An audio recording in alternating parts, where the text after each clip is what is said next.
Mesdames et messieurs, bonjour et merci de vous joindre à nous pour ces rendez-vous de l'actualité. À la une de ce lundi 2 juin 2025, des violents affrontements ont éclaté près de Niamamba à Ituri sur les rives du lac Albert. L'armée congolaise se bat contre les rebelles CRP, un nouveau groupe politico-militaire de Thomas Lubanga allié au M23. Vous suivrez un reportage dans ce journal. Toujours à la une, le général Lamassunzu Pacifique, commandant de la 3e zone de défense, a délivré un message fort aux unités des forces armées de la République démocratique du Congo déployées dans les territoires de Beni et Lubero. Il a insisté sur l'importance cruciale du patriotisme, de l'observance et de la discipline militaire, de l'apolitisme des FARDC et de la loyauté aux institutions légalement établies. Et puis l'armée malienne a été la cible de plusieurs attaques ce week-end, notamment à Boulikessi dans les centres du pays. Le JNIM, groupe de soutien à l'islam et aux musulmans liés à Al-Qaïda, a revendiqué la prise de contrôle d'une caserne à Boulikessi. Voilà tout pour les titres.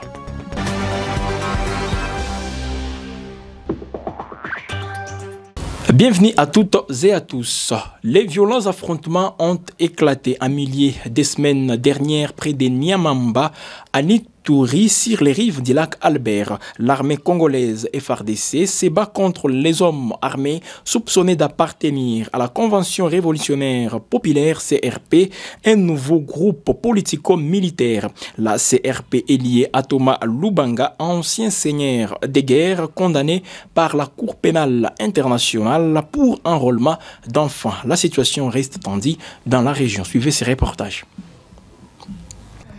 Sur les rives du lac Albert, frontière naturelle entre la République démocratique du Congo et l'Ouganda, la quiétude est brisée. Des affrontements ont éclaté à milieu de semaines dernières près de Niamamba, opposant l'armée congolaise à des hommes armés. Ce combat serait lié à la Convention révolutionnaire populaire CRP, un groupe politico-militaire refondé par Thomas Lubanga, figure célèbre de la Deuxième Guerre du Congo. Lubanga, condamné à 14 ans de prison par la Cour pénale internationale pour, entre autres, l'enrôlement d'enfants soldats, semble donc exercer une influence depuis sa cellule. Si les combats se sont intensifiés en mai, les premiers accrochages entre la CRP et l'armée remontent à la fin février, contraignant les populations à fuir leur village. Chomia, bourgade paisible au bord du lac, à une dizaine de kilomètres au sud, a vu affluer des centaines de déplacés, notamment au camp de Nyamoussassi, un camp que l'armée soupçonne d'abriter des miliciens infiltrés.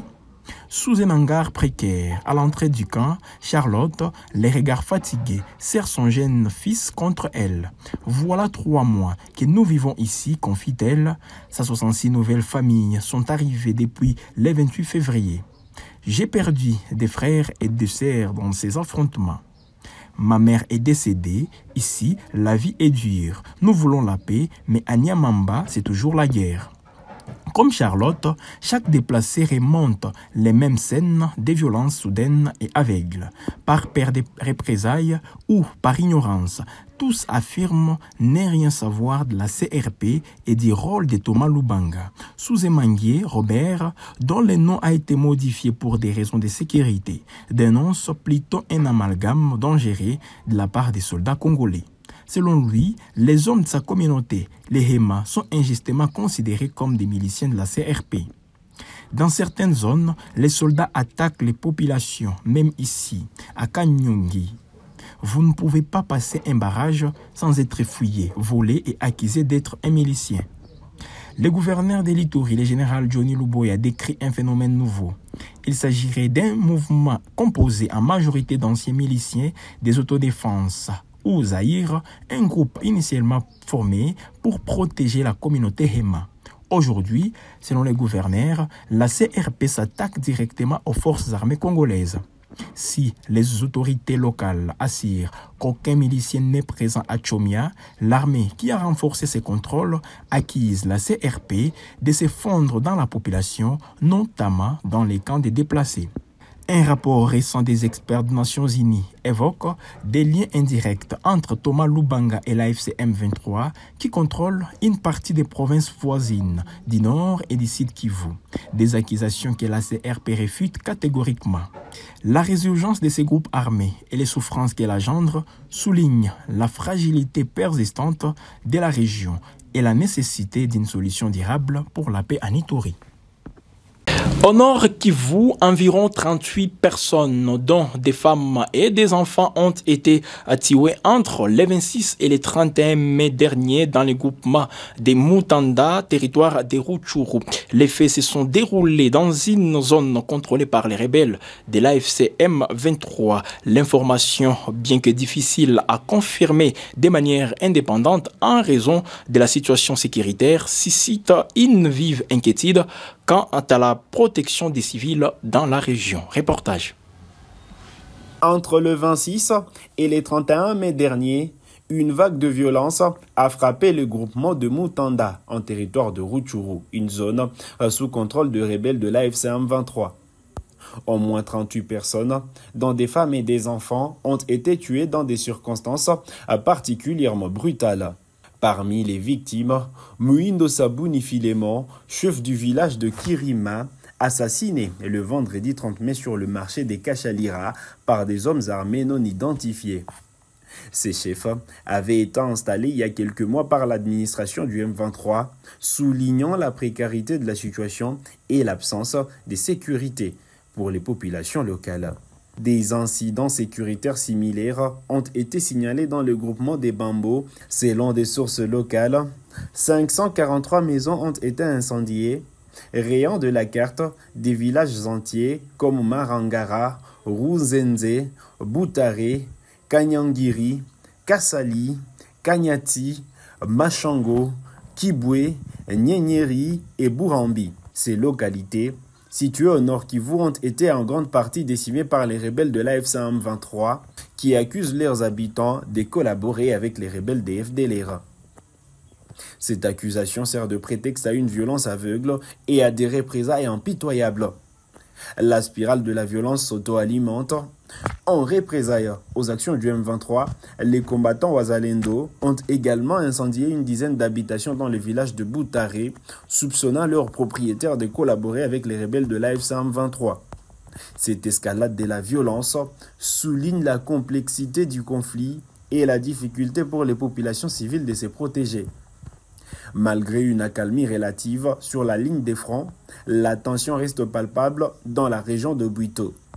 La population vit dans la peur constante des nouvelles attaques, une peur alimentée par la mémoire des massacres et des incendies. Des sources concordantes rapportent un climat de terreur et d'incertitude où la survie au jour le jour est une lutte constante. Retournons dans la province de l'Ituri où chaque week-end, les gouverneurs militaires, le lieutenant-général Luboyan Kachama Johnny effectuent une marche pédestre dans les rues de Bunia. Cette initiative vise à renforcer les liens de confiance entre la population et les forces de défense. Chaque week-end, dans les rues et avenues de la ville de Bunia, chef-lieu de la province de l'Ituri, le gouvernement militaire part à la rencontre de sa population à travers ses séances de sport. Jeunes, femmes, voire des vieillards lui rendent constamment un vibrant hommage et les félicitent pour le travail abattu. Des bénédictions s'en suivent également. Papa, makambo sali, kitoko mingi na Bunia wana Ituri, to sepeli mingi, ata bazokoloba jamais, musala osali. Félicitations papa. Nzambe abakisilo mukolo ebele. Nzambe apambola na libota na ye nyonso. Libota pe makasi mingi.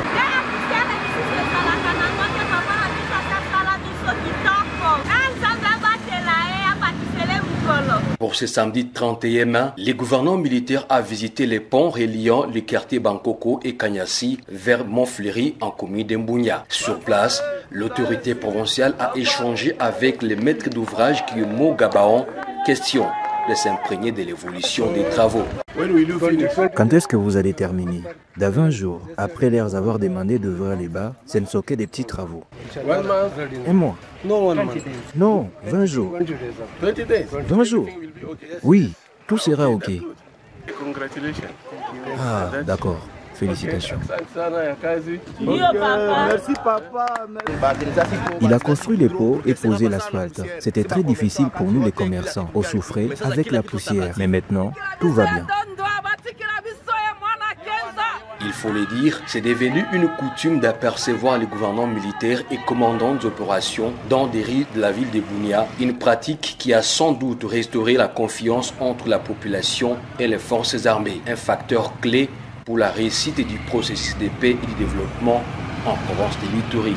Restons toujours dans les sillages de l'armée. Cette fois-ci au Nord Kivu, le général Masunzu Pacifique, commandant de la 3e zone de défense, a délivré un message fort aux unités des forces armées de la République démocratique du Congo déployées dans les territoires de Beni et Lubero. Il a insisté sur l'importance cruciale du patriotisme, de l'observance de la discipline militaire, de la politisme des FARDC et de la loyauté aux institutions légalement établies. Le patriotisme, l'observance de la discipline militaire, la politisme de FARDC et la loyauté aux institutions légalement établies, tel est le message fort du lieutenant-général Masunzu Pacifique, commandant de la 3e zone de défense, adressé aux unités FARDC engagées dans la traque de différents hors-la-loi en territoire de Beni, dans la province du Nord Kivu, où il a effectué une visite d'inspection et des commandements du 26 au 29 mai 2025. Arrivé à Beni par l'aéroport de Mavivi le 26 mai 2025 à 16h05 local, les commandants de la 3e zone de défense a eu droit aux honneurs militaires avant de présider une réunion de commandement à Païda, état-major du secteur opérationnel Sokola 1 Grand Nord, précédé de l'exposé du commandant secteur opérationnel, le général-major Mandefo Brinou. 3 menaces sont encore existantes dans l'espace sous contrôle du secteur opérationnel Grand Nord. Il s'agit de la présence des terroristes du M23 AFC RDF, suivi des ADF MTN ISCAP, ensuite certains dissidents Maï-Maï hostiles aux forces de défense et de sécurité de la République. Dans son intervention tard la nuit, les commandants de la 3e zone de défense a félicité les commandants du secteur opérationnel Grand Nord et les membres de son état-major pour le travail abattu en territoire de Beni. Il a à cette occasion instruit tout le commandant d'unité à observer désormais une attitude de combat, car, a-t-il dit, le temps de la paix est révolu et intolérable et nous devons récupérer tous les espaces perdus. Le commandant zone a souligné qu'il est à la tête d'une forte délégation en territoire de Beni pour lui permettre de tâter du doigt personnellement les difficultés que rencontrent les unités FARDC au Grand Nord en vue d'y trouver des solutions appropriées. Enfin, il a insisté que personne d'autre ne viendra combattre et mourir à notre place pour sauver notre patrie en péril. Notez que ce même message était porté au front de Lubero le 27 mai 2025, où la délégation conduite par les commandants zone a effectué un déplacement par route en passant par la ville de Butembo. À Lubero, quartier général avancé du secteur opérationnel Sokola 1 Grand Nord, les commandants de la 3e zone de défense a présidé une réunion de commandement élargie au commandant des bataillons pendant 3 heures. Dans le même registre, en parlant de la passation des pouvoirs au secteur opérationnel Sokola 1 Grand Nord des FARDC à Païda, toujours dans les territoires de Beni, le général-major Mandefo Brinou cède les commandements au général-major Nyembo Abdallah. La cérémonie s'est déroulée sous la supervision du lieutenant-général Masunzu au Pacifique, commandant de la 3e zone de défense des FARDC. Suivez ces reportages pour en savoir plus. La remise et reprise du commandement du secteur opérationnel Sokola 1 Grand Nord a eu lieu ce mercredi 28 mai 2025 à Païda en territoire de Beni dans la province du Nord Kivu entre le général-major Mandefo Brinou, commandant secteur opérationnel sortant, et le général-major Nyembo Abdallah, commandant secteur opérationnel entrant, sous la supervision du lieutenant-général Masunzu Pacifique, commandant de la 3e zone de défense en mission d'inspection et de commandement dans sa zone de responsabilité. Le commandant secteur opérationnel sortant et nouveau commandant du secteur Ituri a par l'occasion souhaité à son successeur bon vent et surtout la continuité du travail abattu à Béni. Moi, je sais que avec son style, ils peuvent encore faire plus pour que ces gens vivent dans la cohésion et commettent hors d'état de nuire notre ennemi commun qui est les Rwandais. Et nous avons retourné la relation civilo-militaire entre la population et les militaires. C'est une occasion pour remercier cette population du Grand Nord de leur accompagnement. Moi, je les demanderai d'accompagner aussi le nouveau commandant secteur entrant pour qu'il continue à les sécuriser et à les défendre. Raison pour laquelle nous devons servir notre pays et nous devons défendre notre territoire pour que notre population trouve la paix. Ensuite, le nouveau commandant secteur opérationnel Sokola 1 Grand Nord s'est exprimé en remerciant la hiérarchie militaire tout en louant le travail réalisé par son prédécesseur et son équipe. Nous rendons grâce au président de la République, qui est le commandant suprême, l'organe de décision. Nous adressons nos remerciements au chef d'état-major général, qui a porté son choix à nous, qui faisons aujourd'hui la remise de reprise, et nos considérations très poussées au commandant de 3e zone de défense, parce qu'il est tout le temps regardant, attentionné, il est sur terrain pour visiter, contrôler. Et en même temps, nous remercions le commandant sortant, avec toute son équipe de place, qui ont fait un travail de qualité et de considération. Et nous devons continuer dans l'élan qui a été listé par le commandant sortant. Merci beaucoup. Enfin, le commandant de la 3e zone de défense qui a supervisé cette remise et reprise, suivant les instructions de la hiérarchie et conformément à l'esprit et à la lettre du télégramme relatif à cette permutation, de conclure. Je suis très content de participer à cet événement qui est l'exécution des instructions de la haute hiérarchie. C'est pour moi l'occasion de remercier les deux commandants sectaires pour le travail abattu dans leur secteur commandé, aujourd'hui permitté, pour permettre à ce qu'ils puissent mériter davantage la confiance du commandant suprême et le chef d'état-major général des forces armées.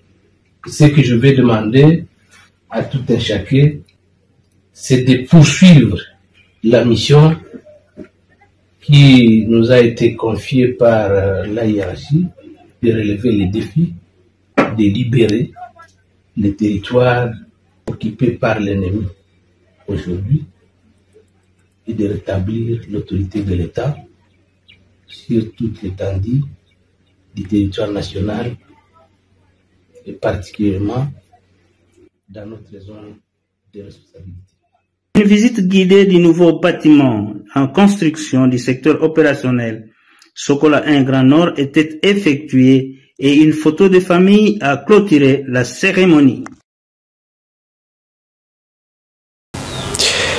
L'inquiétude grandit en République démocratique du Congo. L'opposant Matata Mponyo Mapon, ancien premier ministre et député national, est porté disparu. Son parti politique, le LGD, a lancé l'alerte, exprimant sa vive préoccupation, condamné le 20 mai dernier à 10 ans de travaux forcés pour détournement des fonds publics. Sa disparition suscite de nombreuses interrogations. Suivez ces reportages pour plus de précisions. L'inquiétude grandit en République démocratique du Congo. Où est passé Matata Mponyo, figure de l'opposition, ancien premier ministre député national? Condamné le 20 mai dernier par la Cour constitutionnelle à 10 ans de travaux forcés pour détournement de fonds publics durant son mandat, l'homme politique est introuvable selon son parti. Matata Mponyo n'est plus joignable, ni par téléphone, ni à son domicile. Sa disparition, alors qu'il se trouvait encore à Kinshasa le week-end dernier, suscite le mois. Franklin Chamala, secrétaire général de son parti, la LGD, exprime une vive inquiétude. Nous avons exploré les lieux de détention possibles, mais en vain. Face à cette situation, nous lançons un appel pressant aux autorités pour qu'elles nous rendent de compte. Sa famille est également très préoccupée. Nous craignons le pur et exigeons d'être informés de sa localisation. Une simple confirmation de sa situation actuelle suffirait. Le pouvoir public, le mieux placé pour le faire, doivent nous dire où se trouve Matata Mponyo. Contacté par RFI le 30 mai au soir, un membre du gouvernement et un haut responsable ont minimisé ses inquiétudes, qualifiant le membre du parti des Matata de plaisantin et distrayant, insinuant qu'il serait au courant d'une éventuelle exfiltration clandestine de leur leader hors de Kinshasa. Une accusation balayée par Franklin Chamala. On a entendu toutes sortes de rumeurs, qu'il était aux États-Unis, en Belgique, en France. Un responsable politique a même affirmé sur les réseaux sociaux qu'il était localisable dans le pays et qu'il serait arrêté prochainement. On a vu des montages avec des pirogues, d'autres dans des prisons. Je prends la parole parce qu'il reste introuvable. Parallèlement, la LGD dénonce une interdiction de sortie du territoire visant la fille de Matata Mponyo, dont le passeport aurait été confisqué par les services d'immigration, alors qu'elle s'apprêtait à se rendre aux États-Unis. Un événement qui ajoute la confusion et à l'inquiétude autour de cette affaire. Terminons ce journal à l'international. L'armée malienne a été la cible de plusieurs attaques ce week-end, notamment à Boulikessi, dans les centres du pays. L'EJNIM, groupe de soutien à l'islam et aux musulmans liés à Al-Qaïda, a revendiqué la prise de contrôle d'une caserne à Boulikessi. Le Mali est confronté à une recrudescence de la violence. L'armée malienne a subi plusieurs attaques coordonnées ce week-end. La plus importante ayant ciblé la localité de Boulikessi, dans le centre du pays, une zone particulièrement instable. Les groupes de soutien à l'islam et aux musulmans, affiliés à Al-Qaïda, a revendiqué la prise de contrôle d'une caserne militaire dans cette localité. Selon un communiqué officiel de l'armée malienne, les forces armées ont vigoureusement réagi à cette attaque perpétrée dans le centre du Mali avant de se replier.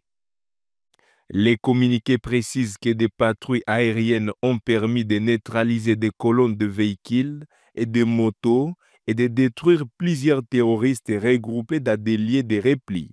Des opérations de ratissage se seraient poursuivies dimanche 1er juin au soir, selon la même source. Cependant, la version des faits diverge. Les groupes de soutien à l'islam et aux musulmans affiliés à Al-Qaïda revendiquent le contrôle total d'une caserne militaire à Boulikessi, une information corroborée par des sources locales. La position de l'armée malienne à Boulikessi, dans le cercle de Mondoro, a été attaquée ce matin, a déclaré un élu de la région, ajoutant que les communications ont été coupées un bon moment. Une autre source locale a rapporté que les assaillants n'ont rencontré qu'une faible résistance et sont repartis avec de l'armement et au moins des otages. Par ailleurs, la pression s'accentue également dans le sud du pays. Des groupes djihadistes ont ciblé les forces maliennes à l'aide d'engins explosifs improvisés, causant des pertes militaires.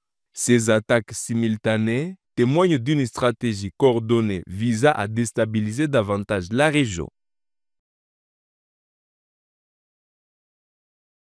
Et voilà, mesdames et messieurs, par ici prend fin cette édition du journal. Nous vous disons merci de l'avoir suivi. Restez toujours connectés sur Gueule Afrique Média pour être informés.